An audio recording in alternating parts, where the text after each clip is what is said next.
Hello दोस्तों, तो कैसे हो आप सभी। स्वागत है आपका हमारे चैनल में जिसका नाम है सीजीवापम प्रिपरेशन। दोस्तों आज हम कंप्यूटर एमसीक्यू के क्लास थर्ड पे पहुंच चुके हैं। तो देखते हैं क्लास थर्ड में हमें क्या क्या नया सीखने को मिलता है। अगर आप हमारे चैनल पर नए हैं तो चैनल को सब्सक्राइब कीजिए और वीडियो को लाइक कीजिए। कंप्लीट देखिएगा वीडियो को। स्टार्ट करते हैं पहले क्वेश्चन से। कंप्यूटर वायरस क्या है। ऑप्शन है हमारे पास, एक लोकप्रिय वेब ब्राउज़र है, या फिर सॉफ्टवेयर की एक विशेषता है, या फिर एक हानिकारक प्रोग्राम है, या फिर एक वेबसाइट का नाम है। तो कंप्यूटर वायरस क्या होता है आप सभी जानते हैं, ये एक प्रकार का हानिकारक प्रोग्राम होता है। ठीक है, तो इसका option number C is the correct answer. एक हानिकारक प्रोग्राम है वायरस। ठीक है, दूसरे नंबर का क्वेश्चन की तरफ जाते हैं। दूसरे नंबर का क्वेश्चन है, इंटरनेट पर जानकारी को संचालित करने के लिए कौन सा प्रोटोकॉल उपयोग किया जाता है। बताइए, इंटरनेट पर जानकारी संचालित करने के लिए कौन सा प्रोटोकॉल उपयोग किया जाता है। ऑप्शन है हमारे पास HTTP, FTP, SMTP और DNS। तो इसमें से कौन सा सही आंसर होगा बताइए। इसका सही आंसर है option number A, HTTP। HTTP का फुल फॉर्म बता दें आपको।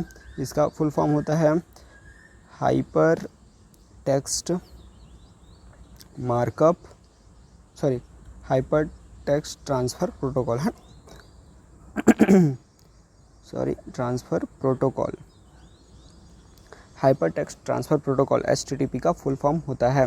याद रहेगा, याद रख लीजिए, क्योंकि ये सारे एग्ज़ाम के लिए बहुत ही ज़्यादा इंपॉर्टेंट है। फुल फॉर्म पूछा ही जाता है। अगला क्वेश्चन हमारा, which of the following is not an operating system. English में है, इसको मैं हिंदी में बता देता हूँ। बोल रहा है कि निम्न में से, दिए हुए में से कौन सा एक ऑपरेटिंग सिस्टम नहीं है। ठीक है, कौन सा ऑपरेटिंग सिस्टम नहीं है, तो बताइए इसमें से कौन सा ऑपरेटिंग सिस्टम नहीं है। ऑप्शन है हमारे पास विंडोज़, लाइनक्स, MS ऑफिस या फिर मैक OS। तो इसमें से कौन सा जो है ऑपरेटिंग सिस्टम नहीं है। विंडोज़ तो जानते हो, विंडो एक ऑपरेटिंग सिस्टम है जो आप कंप्यूटर में यूज़ करते हो। Windows 7, Windows 10, Windows 11, Windows XP, Windows 8, ये सब विंडोज़ विस्टा, ये सब हमने यूज़ किया है। विंडोज़ एक ऑपरेटिंग सिस्टम है। लाइनक्स भी एक प्रकार का ऑपरेटिंग सिस्टम है जिसको ज़्यादातर जो है हैकिंग वगैरह के लिए यूज़ किया जाता है, लाइनक्स ऑपरेटिंग सिस्टम का। मैक OS जो है ये एप्पल के टैबलेट्स, एप्पल के आईपैड्स में यूज़ होने वाला ऑपरेटिंग सिस्टम है। ठीक है, और तो कौन सा नहीं है, MS ऑफिस। MS ऑफिस एक क्या है, एक एप्लीकेशन है। ठीक है, एक सॉफ्टवेयर है। क्लियर है, तो MS ऑफिस इसका ऑपरेटिंग सिस्टम नहीं है। तो सही आंसर हो जाएगा option number C, MS office. Clear है।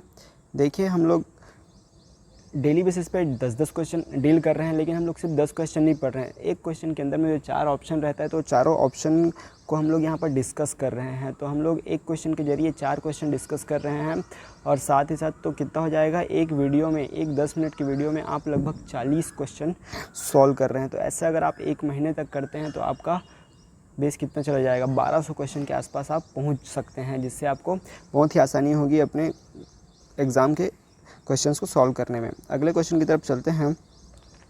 What does RAM stands for. RAM का फुल फॉर्म क्या होता है ये पूछ रहा है। ठीक है, तो ऑप्शन है हमारे पास, random access memory, read only memory, random application memory, या फिर रैपिड एक्सेस मेमोरी। तो क्या होता है, जल्दी से अपना आंसर दे दीजिए। आप एक काम करिए, आप क्वेश्चन जितना आपको आता है उसको काउंट कीजिए, और लास्ट में अपना आंसर कमेंट बॉक्स में दीजिए कि आपने कितना आंसर सही किया। क्लियर है, तो बताइए RAM का फुल फॉर्म क्या होता है। तो इसका सही आंसर होगा option number A, random access memory. ठीक है, रैंडम एक्सेस मेमोरी इसका फुल फॉर्म होगा। RAM क्या होता है, एक अस्थायी मेमोरी होता है। ठीक है, ये एक अस्थायी और प्राइमरी मेमोरी होता है। और रीड ओनली मेमोरी ये क्या होता है, रोम होता है, ये एक स्थायी मेमोरी होता है, और ये भी प्राइमरी मेमोरी होता है। ठीक है, और ये ऐसा रैंडम एप्लीकेशन मेमोरी ऐसा कोई मेमोरी नहीं होता, रैपिड एक्सेस मेमोरी ऐसा भी कोई मेमोरी नहीं होता। क्लियर है, आगे बढ़ते हैं 5th नंबर के क्वेश्चन की तरफ। Which computer component is responsible for executing instructions. अब इसको मैं समझा देता हूँ क्या बोल रहा है। इंस्ट्रक्शन समझते हैं, निर्देशों को एग्जीक्यूट करने के लिए, निर्देशों को प्रोसेस करने के लिए, ठीक है, कौन सा कंपोनेंट जिम्मेदार होता है ये पूछ रहा है। Which computer component is responsible for executing instructions. ठीक है, निर्देशों को एग्जीक्यूट करने के लिए, प्रोसेस करने के लिए, निर्देशों को कौन प्रोसेस करता है ये पूछ रहा है।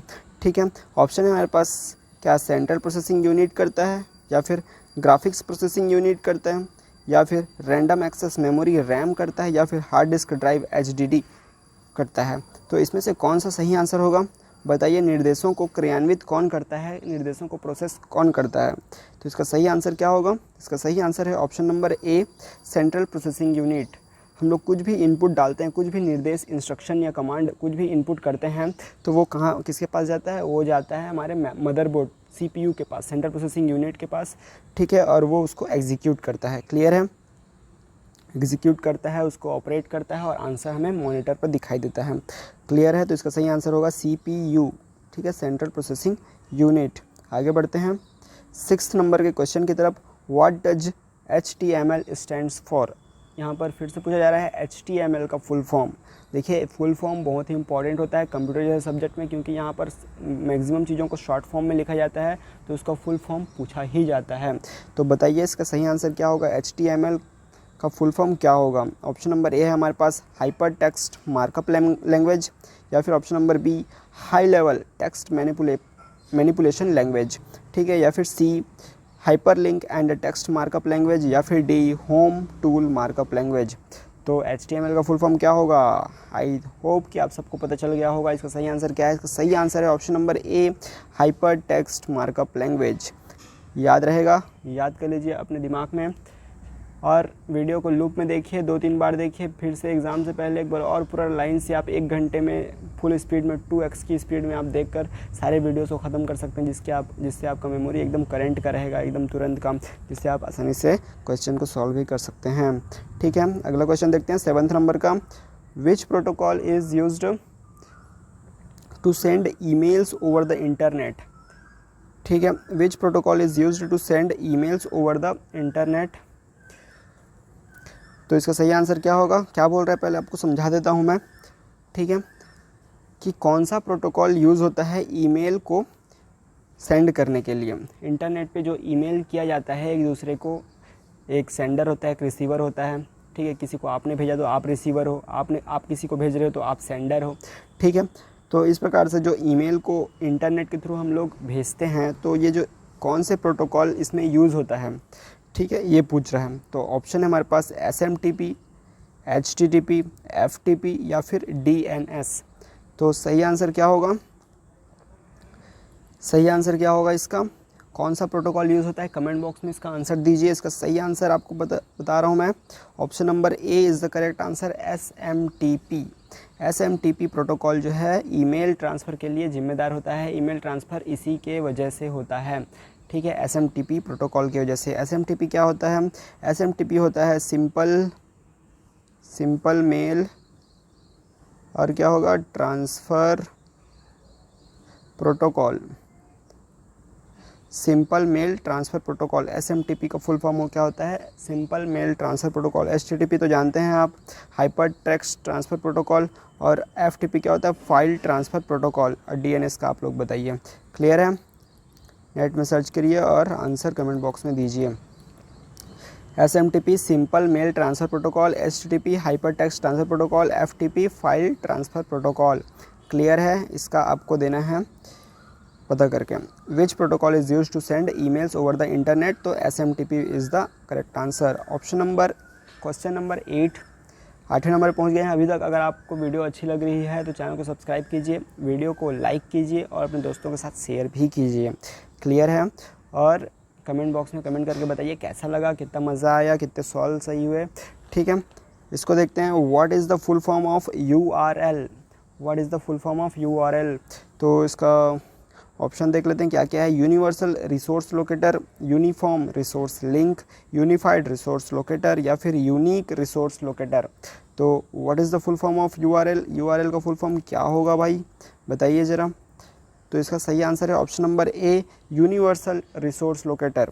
अगर यहाँ पर यूनिवर्सल के जगह में यूनिफॉर्म भी लिखा रहे तो भी आप इसी को टिक मारेंगे, ठीक है। यूनिफॉर्म रिसोर्स लोकेटर भी बोला जाता है, या फिर यूनिवर्सल रिसोर्स लोकेटर भी बोला जाता है, ठीक है। क्योंकि URL क्या होता है, URL एक यूनिक आइडेंटिटी होती है किसी के लिए, ठीक है। तो इसलिए इसको यूनिफॉर्म या यूनिवर्सल बोला जाता है, क्लियर है। तो फुल फॉर्म याद रहेगा, यूनिफॉर्म या यूनिवर्सल रिसोर्स लोकेटर इसका सही आंसर होगा, ठीक है। Option number A is the correct answer. आगे बढ़ें आज के 9th नंबर के क्वेश्चन की तरफ।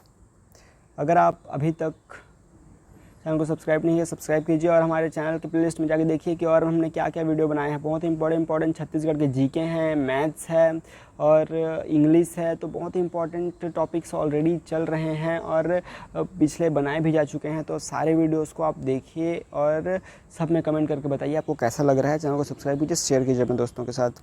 तो 9th नंबर का क्वेश्चन है, what is the purpose of firewall in computer networks. Firewall का नाम तो सुने ही होंगे, नहीं सुने तो अभी सुन लीजिए। फायरवॉल का काम क्या होता है ये पूछ रहा है। कंप्यूटर नेटवर्क में फायरवॉल का काम क्या होता है। ऑप्शन है हमारे पास, टू ब्लॉक अनऑथराइज्ड एक्सेस, ठीक है, अनुमति के बगैर, बिना अनुमति के किसी को एक्सेस नहीं देता बोल रहा है, ठीक है। To speed up internet connection, internet की स्पीड को बढ़ाने के लिए। To store data security, data को स्टोर करने के लिए, जमा करने के लिए। टू कंट्रोल प्रिंटिंग ऑपरेशन, ठीक है, प्रिंटिंग ऑपरेशन जो प्रिंटर का जो काम है उसको कंट्रोल करने के लिए यूज़ होता है बोल रहा है। तो ये चारों में से कौन सा सही आंसर है बताइए।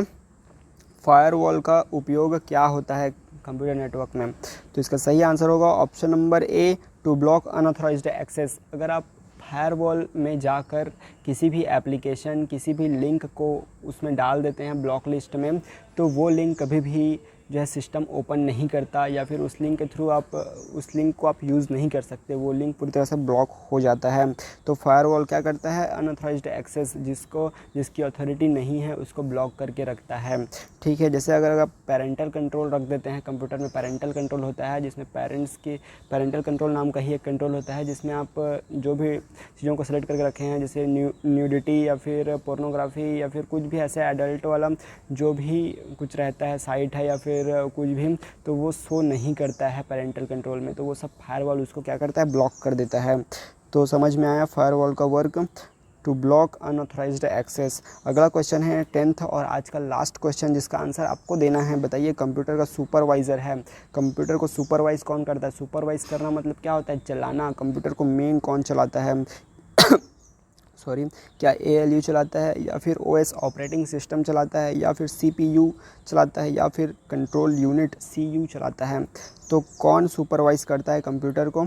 सही आंसर क्या होगा कमेंट बॉक्स में दीजिए जल्दी से जल्दी। इसका सही आंसर मैं आपको बता दूं, इसका सही आंसर होगा option number C, CPU central processing unit ही है जो पूरी कंप्यूटर को सुपरवाइज़ करता है। CPU के अंदर में क्या क्या होता है, CPU के अंदर में ही ALU होता है, CPU के अंदर में ही कंट्रोल यूनिट होता है, CPU के अंदर में ही मेमोरीज़ होते हैं, ठीक है, जिसमें रैम और रोम आते हैं।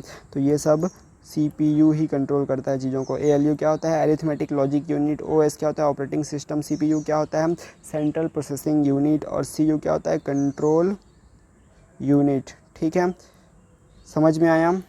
पूरा 10 क्वेश्चन कैसा रहा, कितना सीखने को मिला, कितना जानने को मिला, कितना मज़ा आया, कमेंट बॉक्स में बताइए। और इसका सही आंसर पता ही है आपको, ऑप्शन नंबर सी, CPU। ठीक है, अगर आपको एक बार में समझ नहीं है रिपीट करके देखिए वीडियो को, आपको पूरा क्लियर हो जाएगा। कंप्यूटर कितना भी वीक रहे, इस बार आपको हॉस्टल वार्डन में 50 में से 40 से 45 प्लस लाने की पूरी कोशिश करनी है। अगर आप 45 प्लस ले आए कंप्यूटर में तो सोचिए आप कितना आगे निकल जाएंगे। तो चैनल को सब्सक्राइब कीजिए क्योंकि मैं डेली बेसिस पर कंप्यूटर के ऐसे ही क्वेश्चन इंपॉर्टेंट लेके आने वाला हूं और सारे ऑप्शंस को भी डील करने वाले हैं। तो चैनल को सब्सक्राइब कीजिए, वीडियो को लाइक कीजिए, दोस्तों के साथ शेयर कीजिए। Thanks for watching, like share subscribe, bye bye.